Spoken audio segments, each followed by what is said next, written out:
This is my 11th Circle Fantasy Pick on ESPN Cricinfo. I'm Raunak Kapoor. Joining me shortly, my colleague Gaurav Sundararaman, as we look back at the top performers of the recently concluded New Zealand Australia T20I series.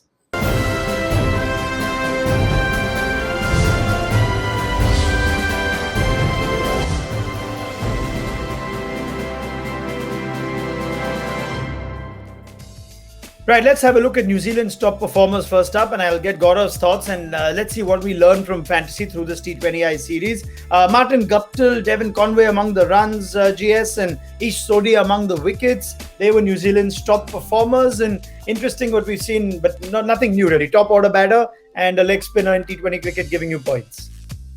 Yes, the only surprising factor was there's no Kane Williamson there. He's been outstanding in T20s of late, but he hasn't seemed to be firing this series.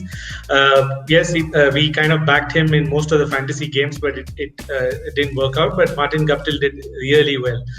He's again a performer who's always gone under the radar, or he's not really performed consistently, and he showed that he's still up there among New Zealand's best.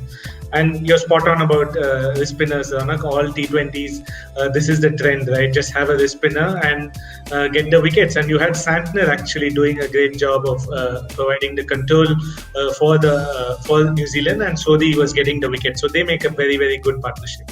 Right, let's look at Australia's top performers. Now, Glenn Maxwell is excellent in one of those games, those typical Maxwell innings, but we don't see him in our top performers list. We see Aaron Finch, the white ball captain of Australia. We see Marcus Stoinis, and we also see Josh Philippe. Wasn't necessarily a big series in terms of returns for fantasy points as some of the Aussie guys, but what do you make of those top performers, GS?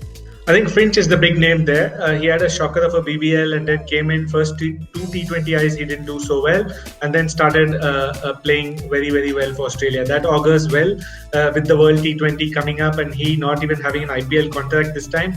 It's important that Finch really delivers and keeps the top order afloat with Warner for Australia. So Finch's performance was the biggest takeaway for Australia in this T20I series. Yes, they had glimpses of Maxwell, Stoinis, and Philippe showing what they are capable of, but they need much more bigger and more consistent scores if Australia have to really perform well in the World T20.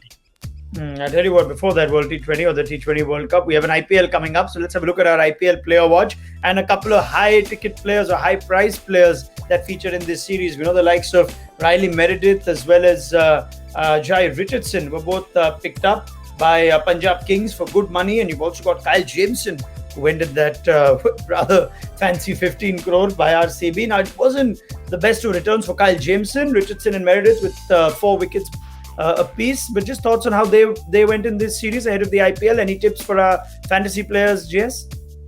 I think Meredith was very impressive. Raw pace, and a lot of batsmen tended to struggle against him. He got Kane Williamson out as well. So I think Meredith is someone who might really perform well in the IPL. With respect to Jai and Jameson, both didn't have the kind of returns they would want. Jameson especially really got hit for a lot of runs, going over almost 11 runs and over in the 4 matches he played. So he has a lot of work to do. Yes, transitioning from test format to T20 is not easy, and maybe the IPL will be a platform where he can improve his performance. But Riley Meredith, outstanding.